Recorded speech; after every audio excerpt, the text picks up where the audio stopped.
Hello friends, इस video में हम बात करेंगे आईसीएसई क्लास 10 की book mathematics by ML Agarwal के चैप्टर नंबर 20 यानी हाइट एंड डिस्टेंस के बारे में। बेटा हाइट एंड डिस्टेंस के प्रॉब्लम को यानी एक्सरसाइज 20 की प्रॉब्लम को सॉल्व करने के लिए तुम्हें तीन कॉन्सेप्ट्स के बारे में पता होना चाहिए। अगर तुम्हें वो तीन कॉन्सेप्ट्स आते हैं तो तुम्हारे काउंसिल के पेपर में 4 नंबर पक्के। आओ उन तीनों कॉन्सेप्ट्स की बात करते हैं। देखो हाइट एंड डिस्टेंस की प्रॉब्लम को सॉल्व करने के लिए सबसे पहले तुम्हें पता होना चाहिए what is angle of elevation. Okay, angle of elevation. Angle of elevation क्या होता है भाई? एंगल ऑफ एलिवेशन क्या होता है? मान लो कोई ऑब्जर्वर है, ओके, ये उसकी आई है। कोई ऑब्जेक्ट इस आई साइड से, इस ऑब्जर्वर की आई से थोड़े से अबव ग्राउंड पे है, तो आई से आप जो आपका फ्लोर होगा उसके पैरेलल, मान लीजिए अगर ये फ्लोर है, इसके पैरेलल एक लाइन खींच लेते हैं, इसे हम बोलते हैं हॉरिजॉन्टल लाइन। ठीक है, इस लाइन से और इस ऑब्जेक्ट को देखने के लिए जो लाइन जा रही है हमारी, इस लाइन को हम क्या बोलेंगे? Line of site. Line of site, ठीक है। इन दोनों के बीच में ये जो एंगल बनता है, this angle is called angle of elevation. ठीक है बेटा, अब बात करते हैं सेकंड कॉन्सेप्ट की। सेकंड कॉन्सेप्ट क्या होता है? तो सेकंड कॉन्सेप्ट होता है एंगल ऑफ डिप्रेशन। जैसे एंगल ऑफ एलिवेशन है वैसे ही आता है एंगल ऑफ डिप्रेशन। वो क्या होता है? आओ देखो बेटा, एंगल ऑफ डिप्रेशन क्या होता है? ऐसे ही मान लीजिए किसी ऑब्जर्वर की एंगल ऑफ डिप्रेशन,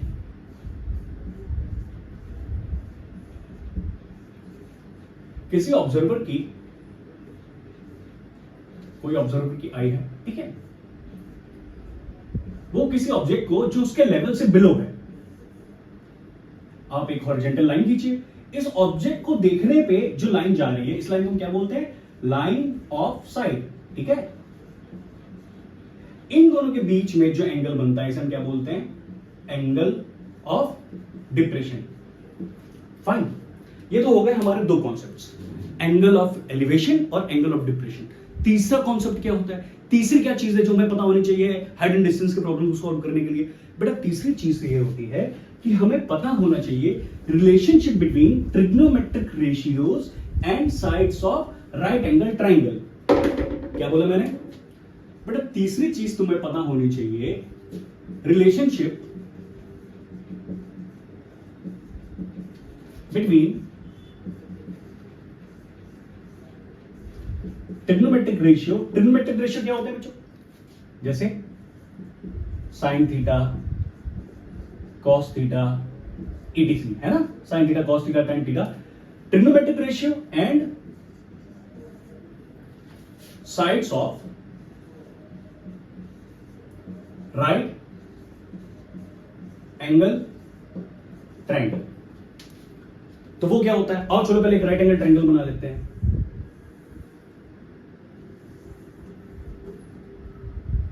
बट ये हमारा एक राइट एंगल ट्रायंगल, इस राइट एंगल ट्रायंगल का नाम दे देते हैं हम लोग पी क्यू आर। ओके, इस पी क्यू आर में मान लो आर, यहां पे ये थीटा है, इस थीटा के सामने वाली साइड को क्या बोलते हैं हम? Perpendicular.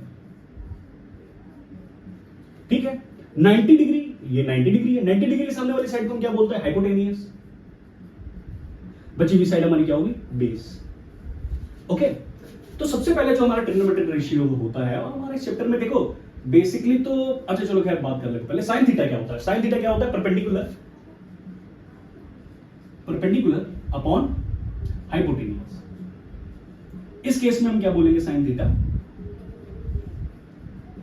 Is equal to perpendicular क्या है? पी क्यू, राइट, और हाइपोटेनियस क्या है? P R. बात समझ में? तीसरा क्या पता होना चाहिए? सॉरी, दूसरा क्या पता होना चाहिए? Cos theta. कॉस थीटा क्या होता है? कॉस थीटा होता है बेटा तुम्हारा बेस अपॉन हाइपोटेनियस। बेस यहां पे क्या है आपका? Q R, okay, hypotenuse is P R. एक और चीज भी पता होनी चाहिए, वैसे तो हमारे कुल मिलाकर 6 हो जाते हैं ट्रिग्नोमेट्रिक रेशियो। इस चैप्टर के लिए आपको 3 पता, 3 क्या यार बेटा, आपस में आप अगर क्लास 10th में तो आपको पता ही होगा साइन कॉस टेन के बारे में, राइट? तो तीसरा आपका जो ट्रिग्नोमेट्रिक रेशियो काम का आएगा, और इस चैप्टर के क्वेश्चंस को सॉल्व करने के लिए सबसे ज्यादा यूज होगा तीसरा वाला, वो यही है, tan थीटा। तो tan थीटा क्या होता है? Perpendicular upon base. हमारे इस केस में क्या होगा, ये टेन थीटा, परपेंडिकुलर क्या है भाई, पी क्यू, और बेस क्या है, क्यू आर, राइट। अब इसको याद करने के लिए मार्केट में तरह तरह के ट्रिक्स, नमूने चलते हैं। यूजुअली हम लोग ऐसे याद करते हैं, राइट, पीवीपी अपॉन एचएचबी। बहुत सारे लोग वो पंडित बद्री प्रसाद हर हर बोले, या फिर पाकिस्तान भूखा प्यासा हिंदुस्तान हरा भरा, तो दुनिया भर की चीजें आप उसे याद कर सकते हो। उससे बहुत छोटी सी बात है, इतनी अगर आपको बातें पता है, angle of elevation, angle of depression और रिलेशनशिप किसमें, ट्रिग्नोमेट्रिक रेशियो और side of right angle triangle में, तो हम एमएल अग्रवाल के सारे क्वेश्चंस को आराम से सॉल्व कर लेते हैं। अब हम बात करते हैं एक्सरसाइज नंबर 20। ठीक है, इस चैप्टर में केवल एक ही एक्सरसाइज है एमएल अग्रवाल में, that is exercise 20। Chapter test भी है अभी फिलहाल एक्सरसाइज 20। ठीक है, तो बात करते हैं सबसे पहले क्वेश्चन नंबर 1 पर। बड़े क्वेश्चन नंबर 1 क्या है? क्वेश्चन नंबर 1 में तुमसे कह रहा है कि there is a pole of 10 metre high. ठीक है, there is a pole of 10 metre high. बच्चों एक्सरसाइज नंबर 20 का क्वेश्चन नंबर 1 है, an electric pole is 10 metre high, if its shadow is 10 metre in length, find the elevation to the sun. चलो ठीक है, समझते हैं बात क्या कह रहा है। आपसे कह रहा है कि we having a pole which is having 10 metre in length, right. ठीक है, कोई बात नहीं। सन के कारण, बिकॉज ऑफ सन, अब सन के कारण इसके ऊपर रेज आएंगी, राइट। यहां से ऐसे रिफ्लेक्ट हो जाएंगी, ऐसे ऐसे रेज आएंगी, ऐसे रिफ्लेक्ट हो जाएंगी। इसके कारण ये सन नहीं पार कर पाएगी, जिसके कारण जो रेज नहीं पार कर पाएंगी, इनके कारण ये क्या करेगा, एक शेडो कास्ट करेगा। जो शेडो की लेंथ है वो बेटा कितनी दी गई है, वो दी गई है तुम्हारी 10√3 मीटर्स, राइट। और आपका जो पोल है वो वर्टिकल खड़ा होगा, हॉरिजॉन्टल प्लेन पे, राइट। बात सही है।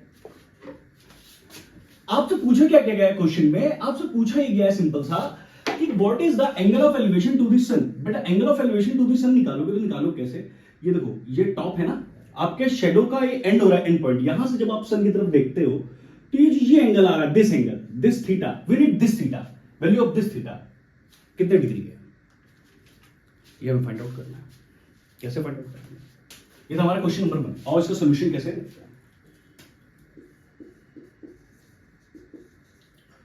ये दाएं भाई है। तो होगा क्या, एक काम कर लेते हैं। हाँ, पहली बात तो क्या था, पोल जो था हमारा 10 मीटर था इन लेंथ में, ठीक है ना। ये कितना है, this much is 10 metre, right. हमने इसको नाम दे दिया पी क्यू आर। ओके, बात समझ में आ रही होगी, ठीक है। नाउ अब आप बोलोगे क्या, लिखो कैसे, in triangle P Q R where angle Q is 90 degree, right.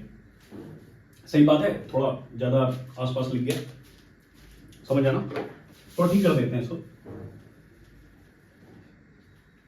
ये कितनी थी shadow, 10√3 metres, right. Angle Q is 90 degree. तो एक राइट एंगल ट्रायंगल है, इसमें बेटा इस थीटा की अगर बात करो, तुम्हें परपेंडिकुलर दिया गया है, बेस दिया गया है। कौन सा ट्रिग्नोमेट्रिक रेशियो जिसमें परपेंडिकुलर और बेस की बात होती है, tan theta is equals to P Q upon Q R. बात सही है, सिंपल सी बात है, कोई बहुत ज्यादा पेचीदा बात तो लिखी नहीं। अच्छा ठीक है, आगे क्या लिखे, आगे देखो इनकी वैल्यू रख देते हैं। tan theta equals to 10/10√3। ये बेटा किस बात को लीड करता है, ये कहता है कि tan थीटा क्या हो जाएगा, ये देखिए 10 कैंसिल हो जाएगा तो 1/√3। अगर तुम्हें ट्रिग्नोमेट्रिक टेबल पे ध्यान दो तो तुम्हें पता है कि tan 30 की वैल्यू क्या होती है, 1/√3। तो बेटा इस 1/√3 की जगह अगर मैं tan theta equals to 30 degree बोल दूं, tan 30 डिग्री बोल दूं, जिससे मेरा कंक्लूजन ये आ रहा है कि जो मेरा एंगल ऑफ एलिवेशन है वो कितना है, 30 डिग्री। आंसर, ठीक है। This is the solution of question number 1। बेटा एमएल अग्रवाल की एक्सरसाइज 20 का क्वेश्चन नंबर 2 है, यानी height and distance question number 2 exercise का। The angle of elevation of the top of a tower from a point on the ground and at a distance of 150 metre from its foot is 30 degree. Find the height of a tower. I think decimal का कुछ बताया गया, आगे देख लेना अपना। तो question कह रहा है कि the angle of elevation of the top of a tower, किसका एलिवेशन की बात हो रही है? कोई टावर है हमारे पास, ये मान लो हमारे टावर है, ठीक है, हमने टावर का नाम दे दिया ए बी, ये भैया ग्राउंड है। इस ग्राउंड में the angle of elevation of the top of a tower from a point on the ground at a distance of 150 metre, ठीक है। तो ग्राउंड में कोई पॉइंट है जो भाई साहब इससे 150 मीटर्स अवे है, ठीक है, उसके फुट से, टावर के फुट से, इज 30 डिग्री। अच्छा, तो angle of elevation is given and that is 30 degree, right. तो put the name C over here and it is a tower, obviously 90 degree angle है यहां पे। तो अगेन क्या करोगे, बहुत आराम से देखो, बहुत आराम से समझ में आएगा। क्या लिखोगे, कैसे लिखोगे? In triangle A B C where angle B is 90 degree. सही बात है, कोई बात ऐसी तो है नहीं जो बात ना समझ में आ रही हो अभी तक, तो है कि नहीं। अब इसमें क्या बोल सकते हो, देखो क्या पूछा गया है, टावर पूछा गया है ना, टावर यानी ए बी पूछा गया है, और एक पॉइंट दिया गया है जो टावर से 150 मीटर अवे है। तो एक तरीके से देखा जाए तो ये अगर राइट एंगल ट्रायंगल है तो ये बेस हो गया, ये तुम्हारा परपेंडिकुलर है। ऐसा ट्रिग्नोमेट्रिक रेशियो बताओ बेटा जिसमें परपेंडिकुलर और बेस की बात आती है। 10 भी है, कॉट भी है, 10 ले लेते हैं, इजी बैठ जाता है, शुरू में पढ़ा जाता है ना, आदत है हमारी। तो क्या होगा, tan theta is equals to A B upon B C. फिर आगे क्या करोगे, tan 30 degree equals to A B, we need to find out B C, what is the value of B C, 150 metres, right. क्या होगा, तो value put करी 150 upon √3 equals to A B. यार ज्ञान तो क्या करो यहां पे काम करो। देखो क्लास 10th में आईसीएससी में बेटा अपॉन में अंडर रूट नहीं रखना है, अंडर रूट हमें हटाना है, कोई भी क्वेश्चन किसी भी चैप्टर का हो, ये बात ध्यान रखना। तो √3 क्या हो जाएगा तुम्हारा 3, करेक्ट। √3 क्या हो जाएगा आपका 3, है कि नहीं। कैसे लिखोगे, तो ए बी क्या हुआ आपका, A B is equal to 150 upon 3 into 1.732। यार ये कहां से आ गया, ये है तुम्हारा √3 की वैल्यू। जो √3 की वैल्यू है ना ऊपर वाला न्यूमरेटर वाला, उसको मैंने रखा। डिनोमिनेटर का ये √3 इंटू √3 क्या हो जाएगा भाई, सब 3 हो जाएगा। ये क्या आया 50 हो जाएगा।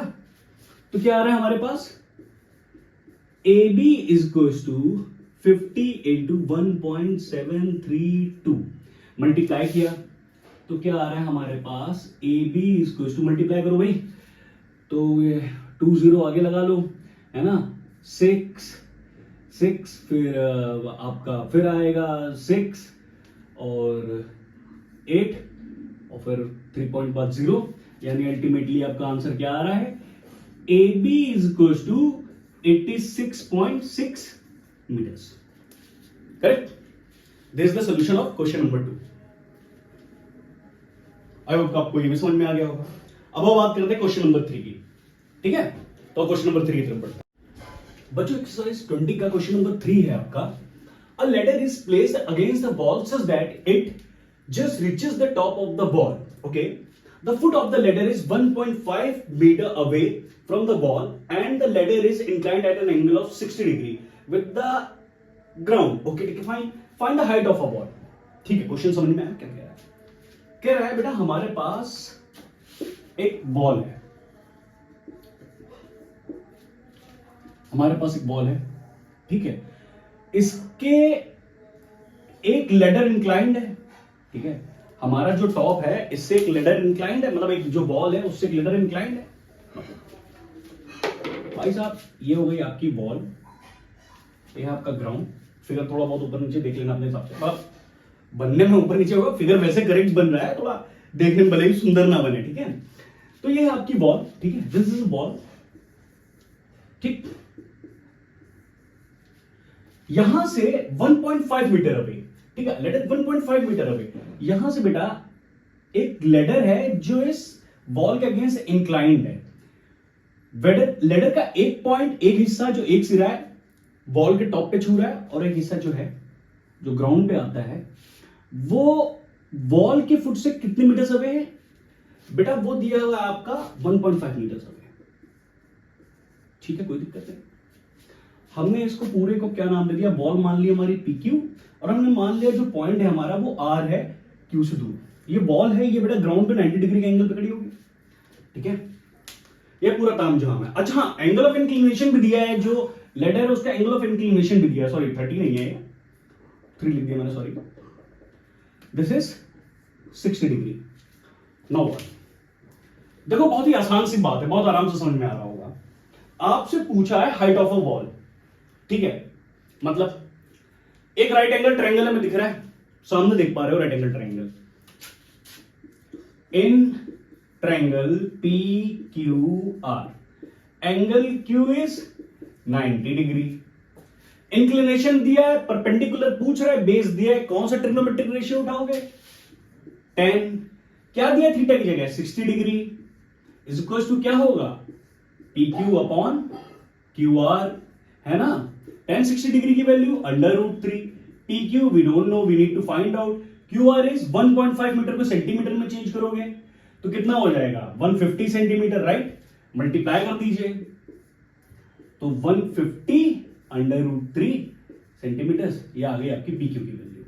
अब √3 की वैल्यू रख दोगे, आपका आंसर आ जाएगा। आई होप आपको ये आज का वीडियो समझ में आया होगा। इसमें मैंने आपको क्या किया है, हाइट एंड डिस्टेंस के कॉन्सेप्ट बताए हैं, ML अग्रवाल के 3 क्वेश्चन सॉल्व करें। अगले वीडियोस में आपको ML अग्रवाल के बाकी भी सॉल्यूशंस मिल जाएंगे। ओके, तो इस वीडियो को देखने के लिए thanks. God bless you all.